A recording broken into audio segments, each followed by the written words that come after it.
celle de vétérinaire. Donc déjà, je vais vous dire pourquoi j'ai choisi d'être vétérinaire. J'ai fait 2 ans de classe préparatoire et à l'issue de ces 2 années, j'ai décidé d'aller en école nationale vétérinaire parce que ce qui m'a vraiment attirée, c'était la pluridisciplinarité de cette formation, où on a à la fois des disciplines très cliniques et des disciplines beaucoup plus fondamentales, à l'échelle de l'individu comme à l'échelle des populations et sur une multitude d'espèces, y compris l'homme. Mes études m'ont beaucoup plu, mais tout au long de ces études, j'ai vraiment été attirée par le monde de la recherche. Et j'ai donc décidé, à l'issue de cette formation, de réaliser un master de recherche puis un doctorat en sciences. Et le domaine dans lequel je me suis investie, ce sont les neurosciences. Les neurosciences, c'est un domaine qui est vraiment très, très intéressant parce qu'il reste beaucoup de choses à découvrir. C'est vraiment une discipline en plein essor et ça, c'est très agréable de travailler sur ce genre de sujet.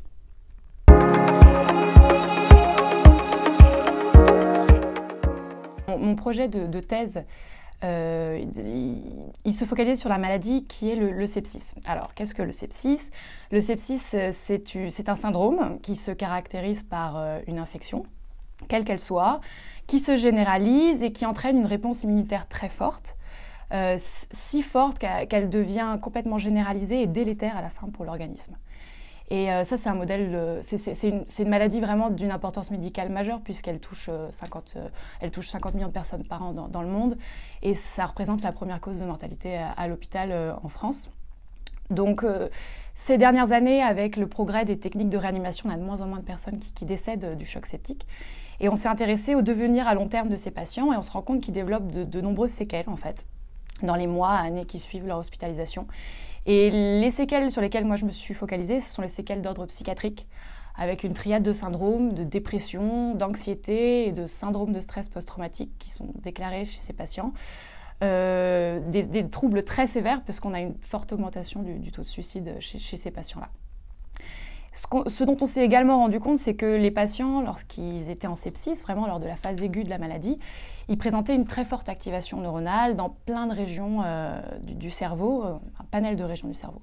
Et donc l'objectif de ma thèse était de faire le lien entre cette activation cérébrale aiguë, très très forte, et les séquelles à long terme, en émettant l'hypothèse que cette activation pathologique lors de la phase aiguë pouvait modifier à la fois les propriétés des neurones et les circuits de neurones qui entraîneraient donc des modifications à long terme du comportement.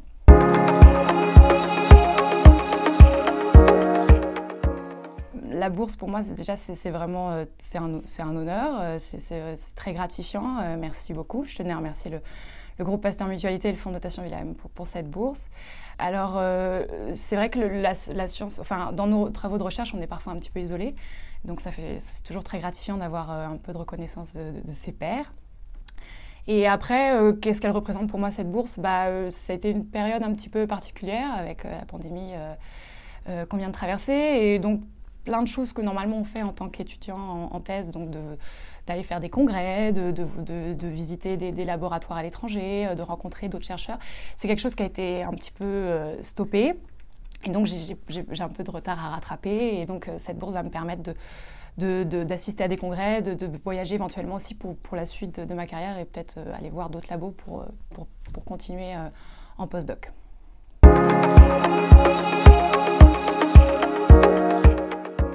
Je n'ai pas vraiment de rêve, mais je vais plutôt parler d'objectifs ou de motivation dans le travail de chercheuse.